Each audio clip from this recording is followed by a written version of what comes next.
Salut la team Dogfishing, j'espère que vous allez tous très bien. Aujourd'hui, une nouvelle vidéo. Comme vous me l'avez demandé en commentaire, je vous fais une sélection de meilleurs médiums. Allez, bonne vidéo.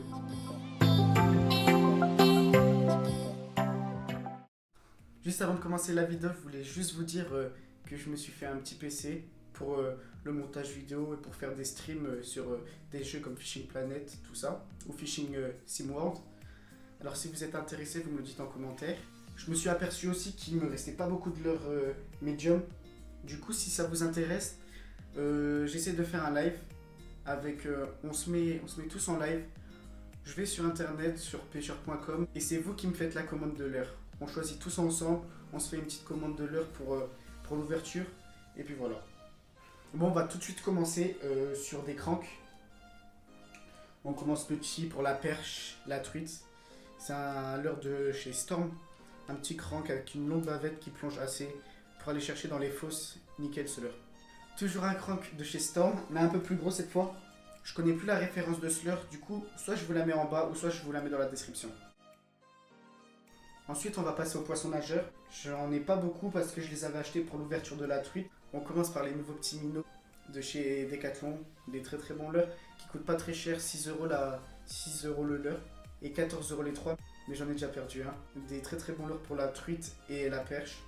Et qui coûtent vraiment pas très cher pour la qualité du produit. Maintenant, on va passer sur des leurres un peu plus médium. On va commencer par des leurres de surface parce que c'est très important en début de saison, surtout à l'ouverture, de pêcher en leurre de surface. On va commencer par un petit popper de la marque Gecko. Très beau coloris. Tout le monde connaît les poppers. Vous avez juste à mettre des petits coups de jerk et le leurre va se désaxer. En début de saison, je vous conseille fortement de pêcher avec des poppers ou des stick bait ou des hooper ploppers. Parce que les brochets, pour ma part, sur mes étangs, ils sont beaucoup sur les zones shallow, même des fois à 50 cm ou sur les bordures. Toujours en leurre de surface, à ma droite un hooper plopper et à ma gauche un stick bait. Celui-là, c'est un ami à moi qui me l'avait passé. Vous connaissez tous le hooper plopper avec sa petite hélice, quasiment tout le monde le connaît. C'est un leurre qui a commencé à se faire connaître il y a 2 ans. Un leurre qui brasse énormément d'eau en surface. Après, c'est un hooper plopper, tout le monde connaît. Et là, on est sur du stick bait de chez Decathlon. Pas beaucoup de personnes pêchent à ça, surtout moi. J'ai commencé à pêcher à ça l'année dernière. Ça marche comme un jerk ou un popper. Des petits coups de sillon, des coups de jerk, et il se désaxe. Et ensuite, très important, juste en dessous de la couche d'eau, comme vous le savez, j'aime bien les jerks. Que ça soit en medium, en big bait, il faut avoir un jerk dans sa boîte, clairement. C'est un leurre qui est agressif, qui va vous faire déclencher des brochets actifs. Il faut l'avoir absolument dans sa boîte. Mais comme vous le savez, pour moi, quand je pêche, il me faut un spinner, un jerk ou un leurre de surface. Et maintenant, on va passer sur le troisième type de leurre qu'il faut vraiment utiliser en début de saison. C'est les spinners. Là, on a un petit spinner de la marque ProRex avec un petit twist à l'arrière. J'aime bien monter mes spinners avec des créatures, des twists, des finesses ou des shads. Et là, on a un spinner de la marque Mikado avec une créature à l'arrière de la marque Reigns. Là, on est plus sur le brochet et là, plus sur la perche. Maintenant, on va passer sur les leurres souples que j'utilise essentiellement. Après, comme je vous l'ai dit, il manque plein de leurres, j'ai quasiment plus rien, je viens de remarquer. Parce que là, c'est la crise. Bon, je vais tout de suite commencer, ça va aller vite pour les leurres souples. Là, on a un leurre souple de chez Ketek. Beaucoup de personnes le connaissent, c'est le Swim Impact. Un très très bon leurre pour le brochet, une nage parfaite. Voilà. Après, on a du One Up, comme ça, couleur naturelle. Après, du Mikado, j'aime bien cette marque, couleur naturelle toujours. Après, très connu, les Fox. Celui-là, beaucoup de personnes l'ont pêché pour le cendre. Après, on a les leurres que j'ai fait gagner en concours. La personne qui a eu le lot light, il me dira s'il marche vraiment. Parce que pour moi, c'est de la frappe atomique ce leurre. Après, voilà, on a du finesse de chez Daiwa. Toujours chez Daiwa. Le Duckfin en montage texan, sans tête plombée. Ensuite, ce qu'il faut avoir, du Delaland en twist, couleur jaune, voilà. Ensuite, toujours en leurre souple, mais là un peu plus sur la perche, on a les Quantum que j'ai fait aussi gagner en concours. Après, du Berkeley, très connu, voilà. Et maintenant, un leurre que j'ai gagné en compétition, toujours chez Quantum. J'avais fait une perche de 38 pendant le concours avec leur leurre.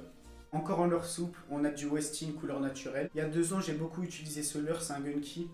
Je connais plus les références, je vous mettrai soit en description ou soit juste en bas ici. Et ensuite, toujours chez Quantum, des leurres finesse que j'ai gagné aussi en compétition.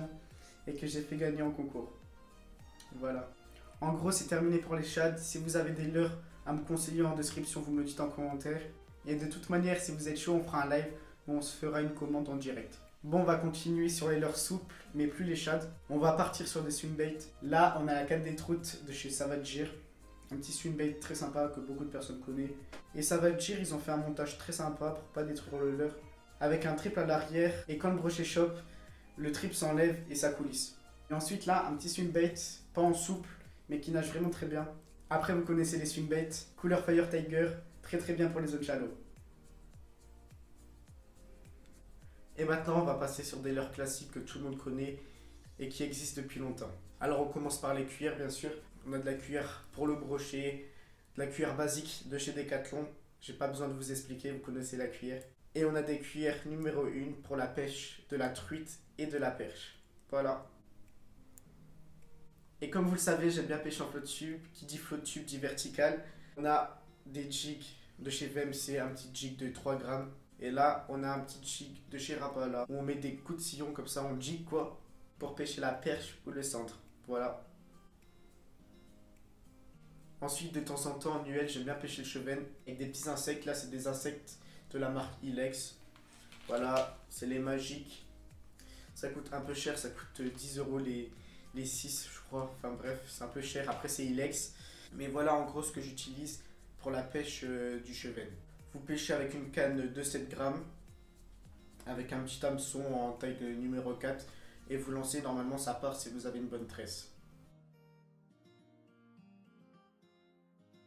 Et pour terminer la vidéo, j'avais complètement oublié. En plus, c'est des leurres de surface que tout le monde connaît, où j'ai eu beaucoup de résultats en début de saison. C'est les frogs, voilà. J'avais complètement zappé, tout le monde connaît. Là, on a une frog de la marque Savage Gear qui coûte pas très cher, 5,50 € chez Decathlon et qui fait le travail. Petit coup de jerk, elle se désaxe. Ou si vous voulez la faire sauter sur l'eau, vous la faites sauter. Voilà. Et là, on a la même chose en plus petite taille. Voilà. Par contre, le ferrage pour le brochet est difficile avec la frog. Faut bien attendre que le brochet il est dans la gueule pour mettre un coup de ferrage. Vous voyez l'hameçon? Voilà. Bon la team, la vidéo est terminée. N'hésitez pas à vous abonner, liker la vidéo et commenter. Comme je vous l'ai dit, je me suis fait un PC. J'ai déjà reçu quelques pièces, mais en ce moment c'est la galère avec les livraisons. Et quand j'ai reçu la totalité de mes pièces, je monte mon PC. Et si ça vous intéresse, vous me le dites en commentaire pour faire des lives. Ou comme je vous l'ai dit, la vidéo où on fait ma commande pour l'ouverture ensemble. C'est vous en live qui allez me dire les leurres que je dois acheter pour l'ouverture du brochet ou pour la perche. Voilà. Bon, c'était Théo de la Team Log Fishing. Portez-vous bien. Normalement, il nous reste que 2 semaines à attendre avant l'ouverture du brochet. Mais on verra bien comment ça se passe, on sait jamais. Bon, à très vite pour une nouvelle vidéo et n'oubliez pas de vous abonner, c'est très important les gars. Allez, ciao ciao.